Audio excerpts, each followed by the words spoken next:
Hello, Dreamers, and welcome back to the DreamersLIVE podcast. Today's conversation is called I'm Only Human.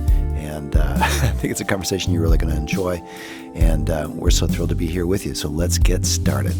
This podcast is a presentation of Pioneer Dream, celebrating 30 years of moving stories for our corporate, nonprofit, and entertainment partners.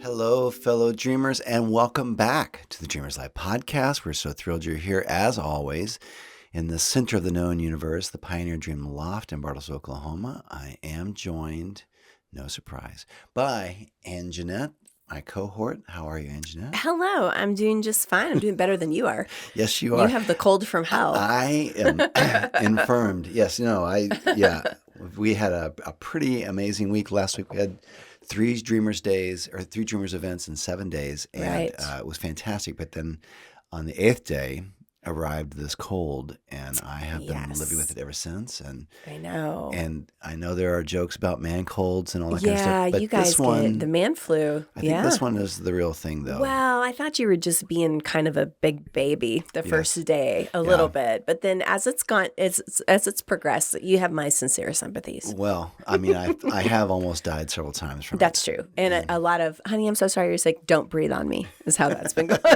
Yeah, it's been, sometimes you forget. I mean, they talk about it as the common cold and all that kind of stuff. But sometimes when it hits, you're just like, this doesn't feel common. Ain't nothing common about this cold. Nothing common about this cold. I'm impressed you still wanted to do this today. Well, very impressive. I love the audience, and I feel a responsibility to give them what they need.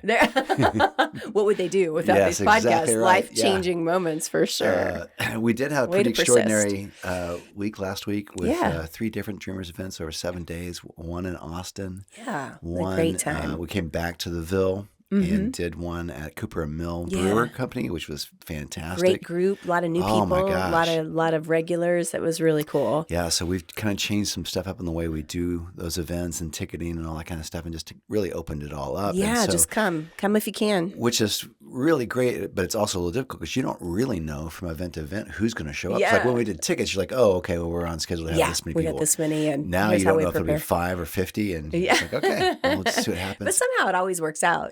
It's been nice to just say to people, I think people have enjoyed, not necessarily having, well, I'll be honest with everyone, full discretion. Full disclosure. Full discretion. That's like we probably do need some full discretion, but let's just do disclosure for now. Full disclosure. Our society really does not like to commit to things. Yes. Everybody keeps their options open. So I think it's like the fear of missing out. So you can invite people and say, well, you need tickets, which is really just a way for us to know how many snacks to prepare for or whatever. It's not like we're making money on the tickets. No, we definitely never were. And now we're for sure not. But hey, that's okay.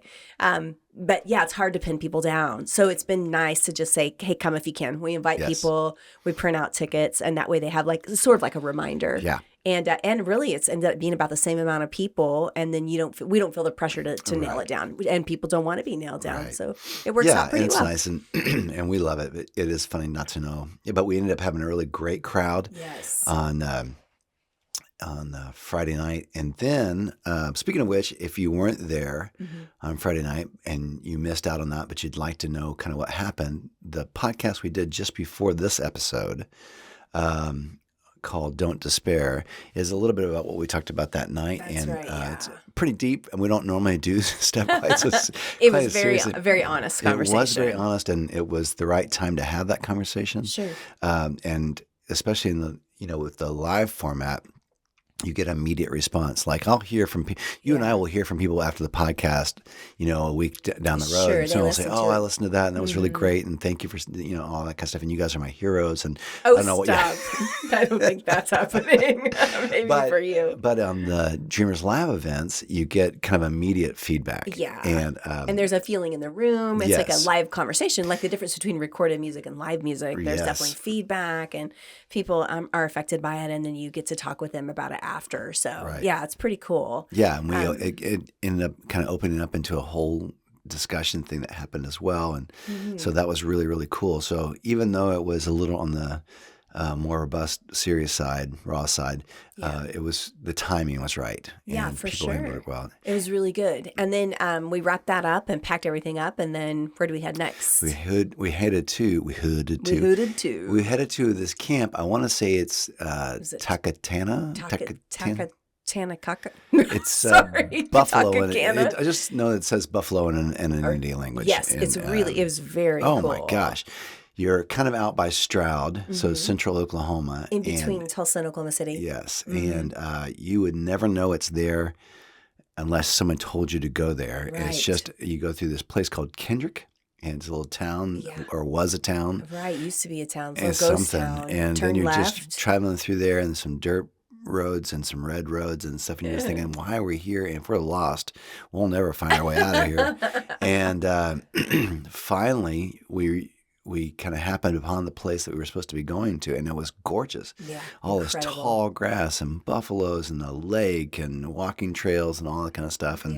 And we were there on behalf of a private party, and just somebody who a new friend of ours was celebrating a shout out to significant birthday. Jay, yes, shout out to our friend Jay. And so and so then it was really funny because we ended up well, it was funny on a couple of accounts. One, Jay had wanted to make the whole Dreamers experience a surprise for her guest. Right.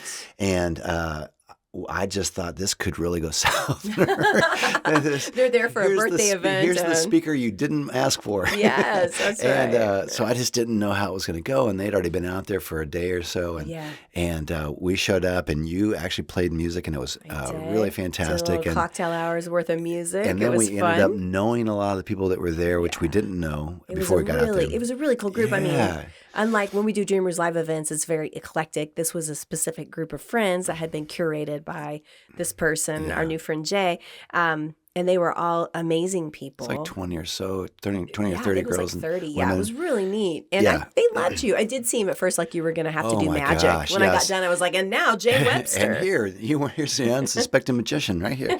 And anyway, it's cool. They were very kind and gracious and responsive, and we ended up having a really cool time with them. And talked about Tribe, which is one of our podcasts from a while back that Jay had heard. And it was neat because they are a tribe already. But we talked about how to create Tribe if you don't have it. Yeah, but being with them in that context just gave it some extra weight and just a whole lot of mojo. It was neat. It was a really good wrap up. And it was cool to see, we talk a lot about being willing to go out to different groups, and we do that often. Yes. And so if you have a civic organization or a group or a club or a church or school, and they just need some encouragement, some pep up, whatever that would be, maybe one of the topics that you've heard us talk about on the podcast, we'd love to come out, because the whole point of what we do is trying to help people with communication and connection. And the best way to do that is live and in person. Well, I love it because sometimes you don't know if what you have is if it works in a formula or if it can work beyond that. Yeah. And now that we're 4 years plus in on this thing, we have done this Dreamers experience for corporate groups. We've obviously done it for our DreamersLIVE larger groups. We've done it for private groups and all that kind of stuff. Kids, a lot of middle school done groups. Done it for the middle schools, elementary kids. And so to see all that, to see it work in all those different settings is really, really encouraging. And it just means a lot to us that it does work that way. It does. And I think we talked about this last time. We're really excited because we did finally get final approval for our 501c3. Yes. So Dreamers Coalition is our new nonprofit, which is very cool, that we've been working on for a couple of years to get that done. Right. And that is sort of the umbrella organization for all of the different things we do. So our DreamersLIVE events, whether they're out in Austin or near Oklahoma City or here, traveling, then it's our stuff that we do in the middle schools, our DreamON, where we bring professionals in, DreamersCLUB, and then also the umbrella organization that's over the podcasts. Yeah. So and then also the DreamersDO that does little service projects across the community. That's where we raise money adult volunteer group. Yeah, we raise money for kids to have gifts at Christmas time, or to make sure they have books during school years, and then also just service projects around the city and stuff. And it's been really cool. I felt like to have an official name for that, an official entity. Yes. And I wasn't planning on plugging for support, but if people did want to take a look at the new Dreamers Coalition site, What It's do you know just that address? It's just DreamersCoalition.com. DreamersCoalition.com. Yeah. And you can see all the different projects we're working on. If you want to support what we're doing, Yeah. we would love it. That money's Yes. going to go to help a lot of people. So Yeah. So go there and find a way to be part of what we do. And if you want us to come out to where you are, we can do that too. That's a great way to do it. So cool. Yeah. What are you talking about today? What are you talking about today? You've had a cold. Are you delirious? Yes. A little bit. Yeah. It's okay though. But you tell me. You always spring these on me, so I don't have time to prepare. Well, you and I on the podcast and with All Things Dreamer have kind of lived by the rule of Linus, which is Linus from Charlie Brown. Yes, Peanuts. Linus from the Peanuts. Okay. Yes, and so that is there are three things we never talk about. Yes, I've learned to never talk about. One is religion, politics, and the Great Pumpkin, Charlie Brown. Right. And so uncomfortable topics. Yeah. So we view dreamers as kind of apolitical and aspiritual, not because we're personally apolitical or aspiritual, but we want it to be an open format and want everyone to feel comfortable and to be a bridge for those people. But sometimes, recently I've noticed some things that are a little bit inescapable in our community and also in our country. Especially right now.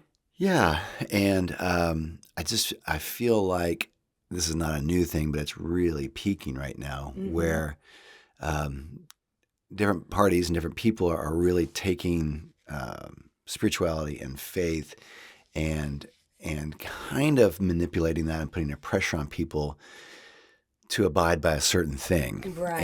And they're kind of mixing morality and politics. They're kind of mixing spirituality and politics. Right. Or I'd say religion and politics. Yes, yeah, spirituality certainly. could be different categories. And then they'll take that religion and make it the mascot for their party or for their political movement. And so I guess I don't know. I was just thinking about this today. I just want to encourage our dreamers, our listeners, and our friends that if you feel this weight or this undue pressure to accept this version of morality or this version of religion as prescribed by a party, you don't have to take that on. I think a couple of episodes we talked about being stuck in the middle, that we don't always have to go to extremes and we don't have to all this. You can to vote. You can vote for whoever you think is going to do the best job. That doesn't mean we have to take on all everything they sell. Yeah. So if there's a weight or undue pressure to subscribe to morality from political figures or media heads or TV hosts or whatever, you don't have to go along with that. And you can vet the things that people say. You can be okay with their economic policy. You can be okay with their, whatever plan they have for XY infrastructure and their everything platform. else. But you don't have to subscribe to their morality at the same time. And we can kind of, we can separate those things out a little bit as we go forward. And so I just feel like there's an increasing number of political leaders are kind of promising the things they can't deliver. And I don't know how it's gotten so convoluted and so connected and why it can't just be this is our plan for the border or this is our plan for infrastructure. But they put all of this morality part of it into it, I think, to add an extra pressure to it. And it's kind of like when someone's trying to get what they want. Then they really can load it emotionally with a lot of extra things. Like, if you loved me, you would come to this party or, whatever that is, or come to this event. So I think it's like a little bit of a emotional manipulation. Yeah. And so then you think, well, like this particular thing doesn't jive with me, but they say that if I'm going to be a good person, I have to do it this way. Right. And so then I think what it ends up doing sometimes if we follow that is we override our own sense of what we feel is right or wrong for us. Yes. You think, oh, well, I can't be right. Even though this doesn't seem right to me in my heart, I'm going to override that because they say if I'm going to be a good person, I have to do it this way. Right. And it's perilous because, in one moment, they're kind of pushing things from a morality standpoint or from a religion standpoint or trying to represent that. And then the next minute, they're behaving in a way that is completely opposite of all those standards and all those practices. And so To me, it's dangerous because, and this is, you can be from any morality, a code of ethics, or religion, or whatever but these things are supposed to be above and beyond politics. They're the filter we use to decide, is this true? Is this not true? Is this the direction I want to go or not? So when it gets convoluted, when it gets confused, and we kind of dumb it down to fit into a particular party, then it starts to lose its power. So we use ancient scriptures and we use faith practices and all that as a filter to say, is this right for me? Yeah. Is this right for how I want to live?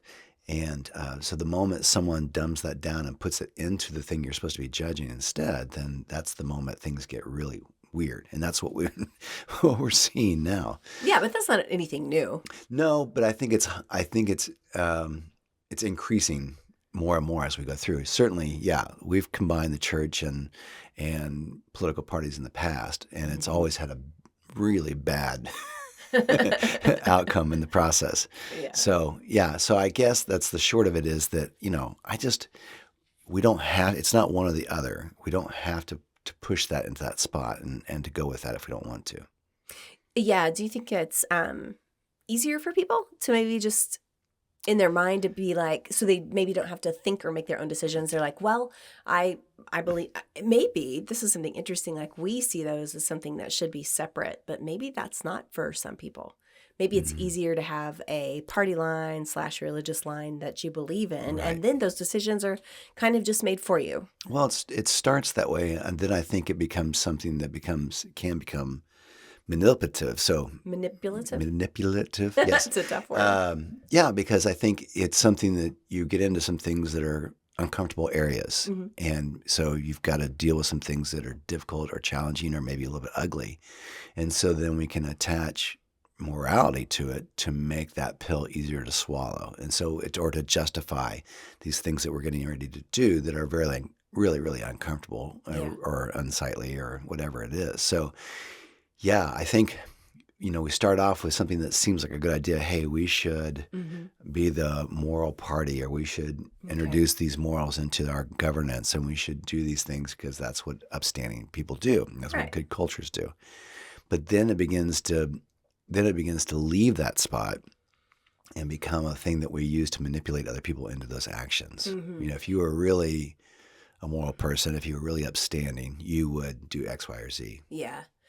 So when we think about the founding fathers and how America was founded, it was very important that church and state stay separate, right? Because of what happened, because of the history of the rest of the world. History of the rest of the world. I was going to say what happened in history. In so many places, when those are combined, it can be very dangerous. Yes. Because those things get combined, and then one particular party or power has the power over everyone in all those different ways. Yeah. And so do you think that's why our country was set out to keep that separate? I think the older I get, the more I marvel at, really how the founding fathers navigated that stuff. And so kind of what they did was they took the best essence of faith, spirituality, in our case, the Judeo-Christian traditions. Mm-hmm.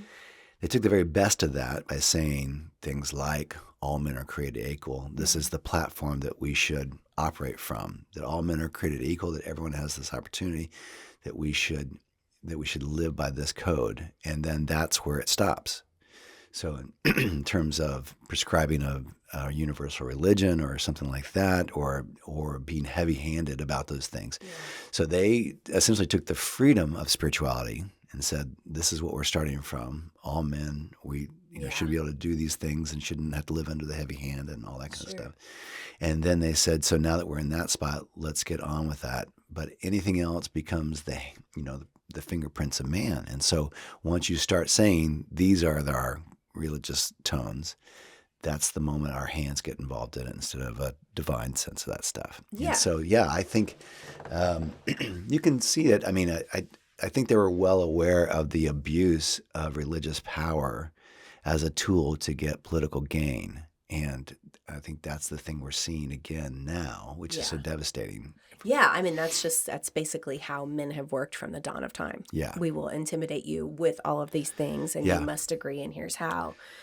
So even though theoretically we still have separation of church and state, I mean, yes, right. It doesn't always feel like that in Oklahoma. We're battling for it now. We're battling for it. That's the way that it's set up so that we have freedom to make those decisions on our own. Yeah. So what do we do? I mean, this is something that we're living in. How do you survive it? So I think this is across the board. I think this is our challenge. So whether it's about politics or whether it's about religion or it's about faith groups or whatever it is, we've never been required more than we are right now to just go with stuff, to take the whole party, to take the whole thing, the whole agenda, and not question anything. And it's never been more important for us to take time to consider things individually, to take time to separate things, to take time to slow those things down and to consider stuff. It doesn't matter to us, obviously, which political party you are a part of, whether you're Republican or Democrat or independent or not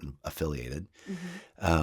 But it's about considering each of those. And it does take more responsibility, and I get all that. That's what I was going to say. I mean, I think, to be honest, I think it's easier for people to follow the party line. Right. Because it's like we talk about straight party voting is a big thing in our state. Right. Well, I mean, what if one of those guys is a criminal? Yeah. Or exactly or a total jackass or whatever. And we haven't done any of the research about it. It does take more time. Yes. And I think that's what people feel like they don't have. Right. But it does, and it's so important. And otherwise, we're left to just continue to justify all the bad people. So as we always say, it's like in party politics, you have to justify everything on your side and say it's all great, it's all good. And the other side can do nothing but evil. And they're always the evil people, and they're always, falling apart, and our side's always great. Well, that's stupid. I mean, we all know that's not true. And we all know that there are good people on both sides of the aisle, and that's part of it. So this requirement says, okay, let's stop with all the rhetoric and let's consider what actually is happening, what actually works here, and give this some thought and not allow the moral manipulation to lead us into something. Perhaps what would be an interesting exercise, whatever side of politics you find yourself on, would be to look for some good in the other party. Yes. That's an interesting way to do it. Just like when you have a person that you're in relationship with that is difficult, you can just say, oh, I really hate that person, which is what you want to do. Yeah. Or you can try to look for the good and try to believe the best. Absolutely. Maybe that's a good exercise that we would try to find. And I've heard people here and there say that, I don't agree with everything this guy says, but I really liked what he did for our state, in education.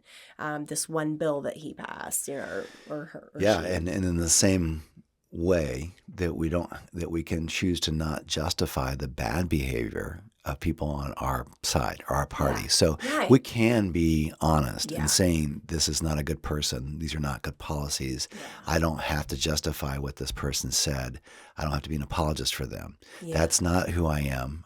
Unfortunately, I think between the two options or three options, this just happens to be the one I think will get us to where we are best likely to get to. Yes, but this person we're talking about is a jackass, and I can see that. And I can say that. I can say that I don't like this person. I don't like this tone. I don't like these things.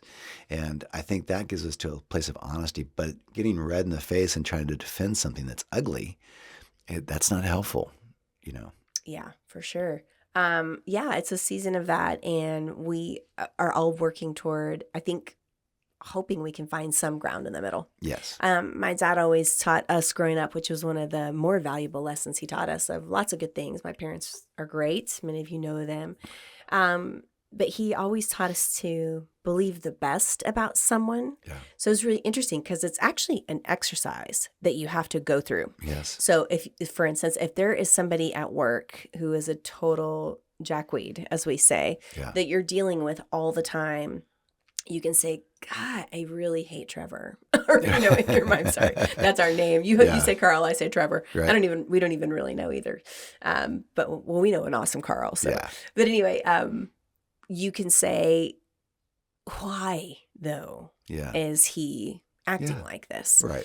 And when you do that, and you take a moment to try to believe the best, it would say, I'm going to believe that Trevor has a bad home life and he is unhappy at home. And that when he comes, he is trying to feel important. He is trying to make his mark in the organization. And and so that doesn't justify his behavior, but just in trying to understand why someone is doing what they're doing or believing the best. I don't believe when he said that he intended it to be so harsh. It's an exercise you have to put yourself through, and it takes some time. But when you can see that from other people's perspective, it helps you be more compassionate toward people. I think that's really brilliant. And the other thing we've also noticed, of course, is that the primary response for fear is anger, is rage. Oh, right. So, I think we're dealing with a lot of that right now. There are people like defensive anger. Yes. So I think that, we're seeing an awful lot of that. People are responding in fear. Yeah. I'm afraid we're going to lose the America we know. I'm afraid we're going to do this. I'm afraid of this. And so the response has been kind of this outspoken anger. Yeah. And so that's really the motivation of this, the fear. So if you can start to ask yourself, you don't have to convert your thinking to their thinking or vice versa, but when you ask yourself, I wonder why they're responding this way, and especially with this much anger, I wonder what they might be afraid of. Yeah. And is there a way to address that fear? Is there a way to allay that fear? Is there a way to understand some of that fear? Yeah, and that's one thing that I know has helped us when we have conversations sometimes about people have a different political viewpoint is they are afraid. They are afraid of losing, what they have. They're afraid of their families, for their family's safety. Right. They're afraid that everything is going to change. And when you take it out of the, that just makes zero sense and I don't understand them at all. Right. To breaking it back down to they are humans. Right. And oftentimes fear is at the root, usually of anger and defensiveness. Yes, it is. And then you begin to rehumanize. We're doing a lot of dehumanizing, but you can rehumanize people. That's a big thing. And remember that they are. And at the root of it's usually fear in their heart. And also that for the most part, all of us want the best for our country, want the best for our families. We come from that place of hoping the world could get better. We just can see it very differently. But when we rehumanize people, we remember that that's what they really are, is a person with, feelings. I think we have to splinter up the parties, and start looking at people as individuals again and not just Republicans or Democrats, or conservatives or liberals. We've got to start seeing people as people again. And that starts with us. That starts with us being people again. Yeah. And not just being. How do you suggest we rehumanize ourselves? Well, those are the things we're talking about. I think it's not looking at ourselves as one or the other. It's not looking at, it's not identifying as a Republican first, but as a human first. Yeah. And it's not taking the whole party stand. I think it's about splitting stuff up and saying, okay, here are the things I think about, but I can be apologetic, I can be honest about the failings of my party without having to justify my whole party in the light of that. Right. And if you lean more towards the Democratic Party or independent, knowing that you don't have to take the whole enchilada and you don't have to defend the whole enchilada. Right. I mean, we fall in the middle on a whole lot of things. We fall into the middle of the enchilada. Hey, the middle of the enchilada is really most delicious. If it's like warm in the center and has like the most sauce and everything, it's really the best part of the enchilada. But we're going to have to be able to do that. And I know we talk a lot about like not wanting to talk about politics. I will avoid it at all costs. Yes. I hate confrontation. Right. And I also don't think that politics is what's going to save the world. No. So for me, I just don't really want to talk about it at all. We're just kind of working around politics. Yes. But you're better at being willing to have peaceable conversations about it. I'm like, I'll see you later. Bye.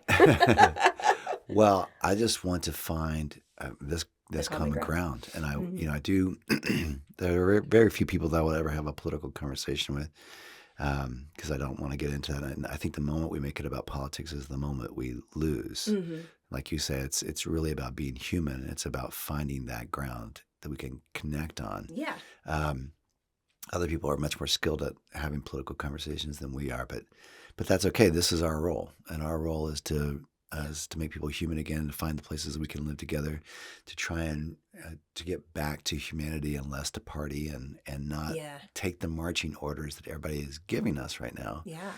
Which is a quest for hate and division, and it's like, it reminds me of the lyrics of Rage Against the Machine, and yes, and then also one of our daughter's favorite bands, and we like them too, 21 Pilots. They have a song, and it says they're trying to weaponize you and I, right. And so that to me is when you get that feeling that a particular party or a religion or group, whatever that is trying to weaponize you. That means they're trying to power grab. Infiltrate your mind and heart and get you to become a weapon toward other people. Right. And I'm not going to do that. And that's so they can stay in power. They don't care about us in the process. They just want to stay in power. Yeah. And they're not doing that for us. They're doing that for them. We're not weapons, for a party. We're people. And it makes me wonder, how I think in therapy and in, maybe this is more pop culture things, but there are some phrases you can say, like when you validate somebody. Those are good things to say. Like if you're having a conversation with someone and they say, I remember this one. Someone says a statement, and then you say, I think what I hear you saying is that when I do this, it makes you feel bad. Right. And it's a way for you to recognize that you have taken in what they're saying, and that you don't have to agree, but that you understand what they were saying. It's called validation, right? Yes. So it makes me wonder when things come up that are politically charged, which is, I'm sure, we get by a lot because we work together. We're out with people, but we're not at an office every day with a bunch of people. Like we see people at meetings, but we get to come back to our refuge. Yeah. But if you're with that all day, I wonder if there are some disarming phrases that we could practice that might help. This makes me wonder, like for instance, if a conversation like that comes up, I'm thinking about one person where this comes up, you could say, I hear what you're saying. And the thing is, what we both want is what's best for our country. Right. We want the future to be good for our kids and grandkids. So, man, we are on the same team. Like, I wonder, is that possible to say things like that? Of course it is. That basically rehumanizes the conversation. Right. Where are the things that we can agree? Yeah. What are the things that I can affirm? Where are the things even, in any place I hear what you're saying, and I know you're just scared because your kids have to go to school. Right.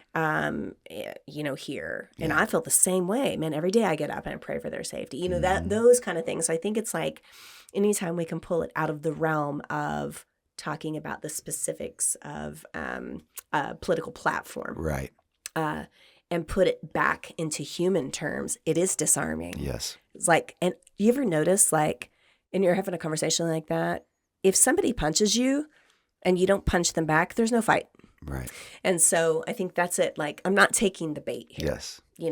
Let's talk about what makes us human. An amazing amount of fortitude, and emotional and. Oh yeah, because don't you want to punch him back? Yeah. Because what they're talking about is wrong. I think that's been the hardest thing, especially in the last probably 2 years, is to know when to not speak. Oh. And to hold back, because it's not going to go anywhere. Yeah. But what is the speaking of ancient scriptures? It's to be quick to listen and slow to speak. Yeah. That's hard for me. But we have gained so many friendships and continued so much dialogue by not taking the bait, by not making it about politics, by not fighting. And so we've been able to engage a lot of people, and we've been able to salvage a lot of relationships. Yeah. And then I think that gives us all the freedom to change as we see it. So, yeah. It was it was interesting, actually, speaking of the birthday party that we got to be part of last Saturday, because our new friend Jay is so awesome, and she has given so much to the community, really cares about people in whatever form. Right. And you can tell she's given to the community in lots of ways all throughout her life, of her time, her thoughts, resources, etc. Yeah. So her group of people was funny, because when we got there, we knew about half of them. So I can tell you, knowing some of the people that were there, that there are some people that are very conservative, and there are some people in that group that were very liberal, and some that were in the middle.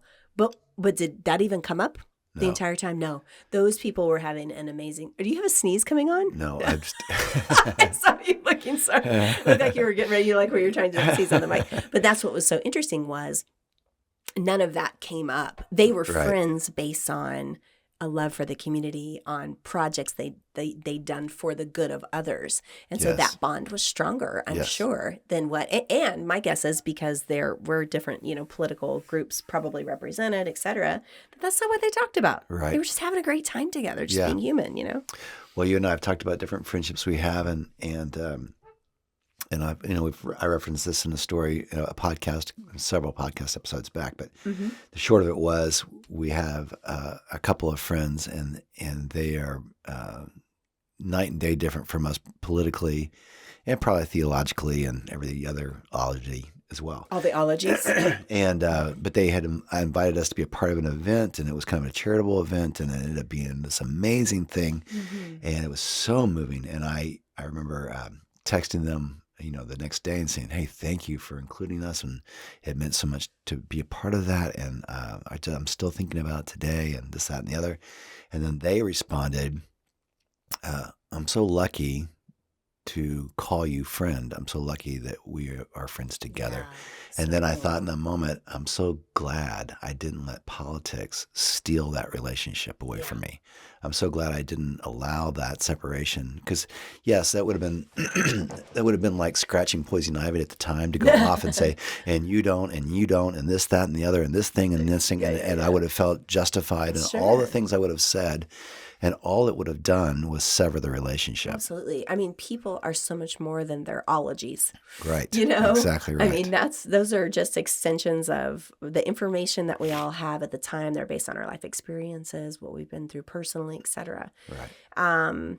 And so we have to be able to look past that, to love people and to be friends with all. Yeah. That's, to me, that's why I don't like talking about politics. Right. I'm like, that's what will change the world. So this is what we need from you, dreamers. We need you to stand up and not heed the call to hate the people on the other side. Do not allow yourself to be weaponized. We need you to be honest and not justify every stupid thing that a party does or says. Or a religious leader or anybody else. Or a soccer team, whatever. We need you to think a little bit for yourselves. Use your brains. and to know that neither side is perfect, and it's okay to admit the places where your side fails and where the other side succeeds and what they're doing well.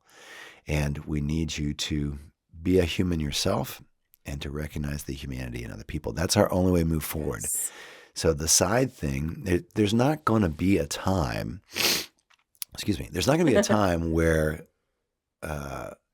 suddenly the right side wins. Mm-hmm. Or the left side. Or the left side wins. That doesn't happen. That's not the way our nation is set up. Right. So we're going to continue to be in this together. Mm-hmm. So why not figure out how to do that as humans? Why not figure out how to do that and moving forward without so much bitterness and all that other stuff? So that's your call, is to not take the siren, is to be bigger than a party. That's right. Yeah. Be bigger than a party. I love that. Let's ask the why question. Yeah. Why does somebody think like that? Yeah.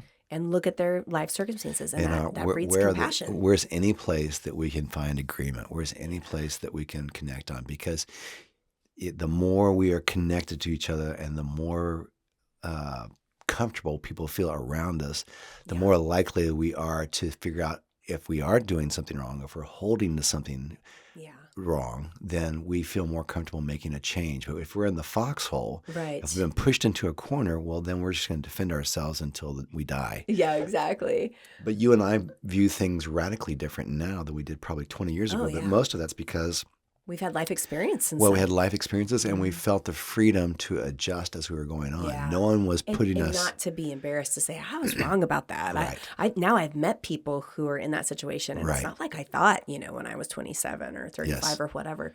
Do you remember the sitcom, we joke about it, the old sitcom Three's Company? Mm-hmm. Okay, it's just ridiculous, right? Right. But...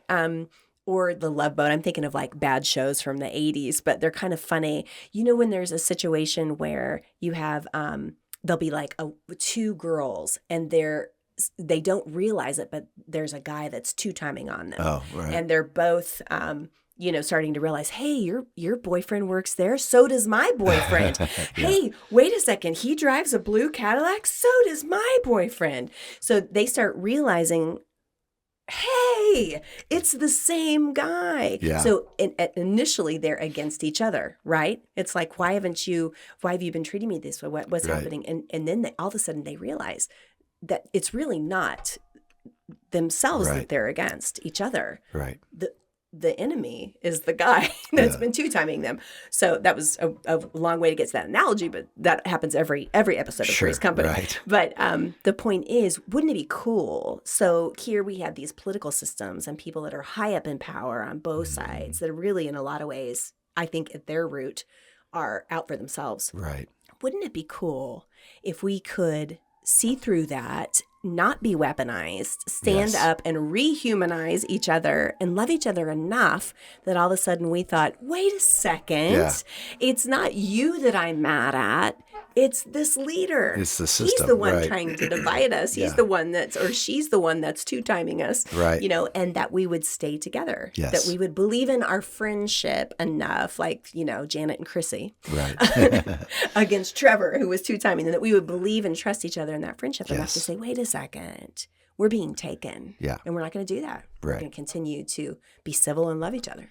Let's do it. Let's do it. stand up. Okay. And you can stand up and continue to be a dreamer. Find us in one of our Dreamers Live moments or have us to your place, and whatever group you have, we'll do it together. But we're so grateful that we get to have these conversations with you. I think they're important, and being human to other people, to ourselves and to others is incredibly important, and it's our way out. Yeah. Let's rehumanize. Let's do it. And we'll be back again soon to do another Dreamers event. You can find us on this podcast. You can listen to the Got a Minute podcast, which is the mini podcast. It's called Got a Minute Mini Podcast. That's when you want to search out. Okay, and if you go on Dreamers Live, it'll come up underneath it, right? Is it the same area? No. How do you get to Got a Minute? So just go to wherever you get your favorite podcast and type in Got a Minute Mini Podcast. And I think the first 4 episodes are up, and you can really enjoy it. And that includes a funny story and one of Anjanette's original songs. She even tells you a little bit about the song before you get to hear it, so you have some context. It's a lot of fun. Good, we'll do it. So check it out, and we'll be back soon. Love you guys. Peace out. See ya. Thanks for listening. We'd love it if you would like and subscribe to the podcast and then share it with the people you know. We want to include as many people as possible in the conversation. Also, be sure to check out our Got a Minute Mini Podcast, which pairs funny stories with original music all in about 15 minutes. Thanks! This has been a production of Pioneer Dream.